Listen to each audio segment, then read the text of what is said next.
ಲೂಕ ಅಧ್ಯಾಯ 12 ವಚನ 32-48. ಚಿಕ್ಕ ಮಂದೆಯೇ ಹೆದರಬೇಡ, ನಿಮಗೆ ರಾಜ್ಯವನ್ನು ಕೊಡಲು ನಿಮ್ಮ ತಂದೆ ಬಯಸಿದ್ದಾನೆ. ನಿಮ್ಮಲ್ಲಿರುವ ಆಸ್ತಿಯನ್ನು ಮಾರಿ ಬಂದ ಹಣವನ್ನು ಕೊರತೆಯಲ್ಲಿರುವ ಜನರಿಗೆ ಕೊಡಿರಿ. ಈ ಲೋಕದ ಐಶ್ವರ್ಯ ಶಾಶ್ವತವಲ್ಲ, ಆದ್ದರಿಂದ ಶಾಶ್ವತವಾದ ಐಶ್ವರ್ಯವನ್ನು ಗಳಿಸಿಕೊಳ್ಳಿರಿ. ಲಯವಾಗದ ಸಂಪತ್ತನ್ನು ಪರಲೋಕದಲ್ಲಿ ಶೇಖರಿಸಿ ಇಟ್ಟುಕೊಳ್ಳಿರಿ.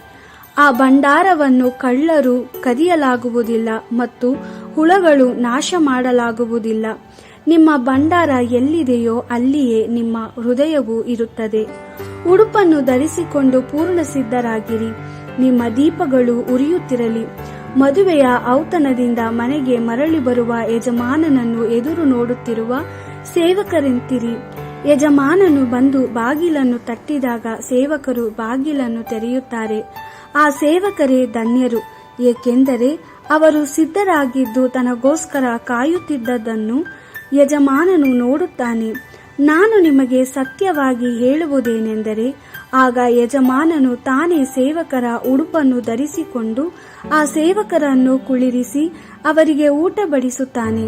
ಆ ಆಳುಗಳು ತಮ್ಮ ಯಜಮಾನನಿಗಾಗಿ ಮಧ್ಯರಾತ್ರಿಯವರೆಗೆ ಅಥವಾ ಇನ್ನೂ ಹೆಚ್ಚು ಸಮಯದವರೆಗೆ ಎಚ್ಚರದಿಂದ ಇರಬೇಕಾಗಬಹುದು. ಆದರೆ ಯಜಮಾನನನ್ನು ಬಂದು ಇನ್ನೂ ಎಚ್ಚರದಿಂದಿರುವ ಅವರನ್ನು ಕಂಡಾಗ ಅವರಿಗೆ ಸಂತೋಷವಾಗುವುದು. ಇದು ನಿಮಗೆ ನೆನಪಿರಲಿ, ಕಳ್ಳನು ಬರುವ ಗಳಿಗೆಯು ಯಜಮಾನನಿಗೆ ತಿಳಿದರೆ ಅವನು ತನ್ನ ಮನೆಗೆ ಕಣ್ಣು ಹಾಕಲು ಬಿಡುವನೇ? ಇಲ್ಲ. ಅಂತೆಯೇ ನೀವು ಸಿದ್ಧರಾಗಿರಿ, ನೀವು ನಿರೀಕ್ಷಿಸದ ಗಳಿಗೆಯಲ್ಲಿ ಮನುಷ್ಯಕುಮಾರನು ಬರುವನು. ಪೇತ್ರನು, ಪ್ರಭುವೇ, ನೀನು ಈ ಸಾಮ್ಯವನ್ನು ಹೇಳಿದ್ದು ನಮಗಾಗಿಯೋ ಅಥವಾ ಎಲ್ಲ ಜನರಿಗಾಗಿಯೋ ಎಂದು ಕೇಳಿದನು. ಪ್ರಭುವು ಹೀಗೆಂದನು, ವಿವೇಕಿಯೂ ನಂಬಿಕಸ್ಥನೂ ಆದ ಆಳು ಯಾರು? ಕಾಲ ಕಾಲಕ್ಕೆ ಸರಿಯಾಗಿ ಕೂಲಿ ಆಳುಗಳಿಗೆ ದವಸ ಧಾನ್ಯವನ್ನು ಅಳೆದುಕೊಟ್ಟು ಮನೆಯ ಮೇಲ್ವಿಚಾರಣೆಯನ್ನು ನೋಡಿಕೊಳ್ಳಲು ಯಜಮಾನನಿಂದ ನೇಮಿಸಲ್ಪಟ್ಟವನೇ. ಆ ಸೇವಕನು ತನ್ನ ಕರ್ತವ್ಯವನ್ನು ನಿಷ್ಠೆಯಿಂದ ಮಾಡುತ್ತಿದ್ದರೆ ಯಜಮಾನನು ಬಂದಾಗ ಅವನಿಗೆ ಬಹಳ ಸಂತೋಷವಾಗುವುದು. ನಾನು ನಿಮಗೆ ಸತ್ಯವನ್ನು ಹೇಳುತ್ತೇನೆ, ಯಜಮಾನನು ಆ ಸೇವಕನನ್ನು ತನ್ನ ಆಸ್ತಿಗೆಲ್ಲ ಮೇಲ್ವಿಚಾರಕನಾಗಿ ನೇಮಿಸುವನು. ಆದರೆ ಆ ಸೇವಕನು ದುಷ್ಟನಾಗಿ ತನ್ನ ಯಜಮಾನನು ಬೇಗನೆ ಹಿಂತಿರುಗಿ ಬರುವುದಿಲ್ಲ ಎಂದುಕೊಂಡರೆ ಏನಾಗುವುದು?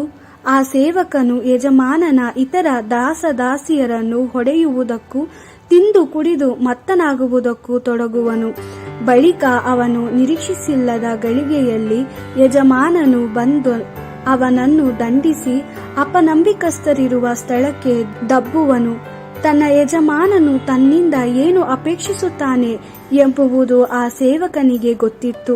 ಆದರೆ ಅವನು ತನ್ನನ್ನು ಸಿದ್ಧಪಡಿಸಿಕೊಳ್ಳಲಿಲ್ಲ ಮತ್ತು ತನ್ನ ಕೆಲಸವನ್ನು ಪೂರೈಸಲು ಪ್ರಯತ್ನಿಸಲಿಲ್ಲ. ಆದ್ದರಿಂದ ಅವನು ಕಠಿಣ ದಂಡನೆಗೆ ಗುರಿಯಾಗುವನು. ಆದರೆ ತನ್ನ ಯಜಮಾನನ ಬಯಕೆಯನ್ನು ತಿಳಿದಿಲ್ಲದ ಸೇವಕನಿಗೆ ಏನಾಗುವುದು? ಇವನು ಸಹ ದಂಡನೆಗೆ ಅರ್ಹವಾದ ಕಾರ್ಯಗಳನ್ನು ಮಾಡುತ್ತಾನೆ.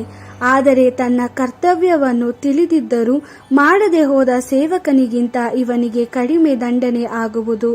ಹೆಚ್ಚು ಪಡೆದವನಿಂದ ಹೆಚ್ಚು ನಿರೀಕ್ಷಿಸಲಾಗುವುದು, ಇನ್ನೂ ಹೆಚ್ಚು ಪಡೆದವನಿಂದ ಇನ್ನೂ ಹೆಚ್ಚಾಗಿ ನಿರೀಕ್ಷಿಸಲಾಗುವುದು. ದೇವರ ವಾಕ್ಯವಿದು.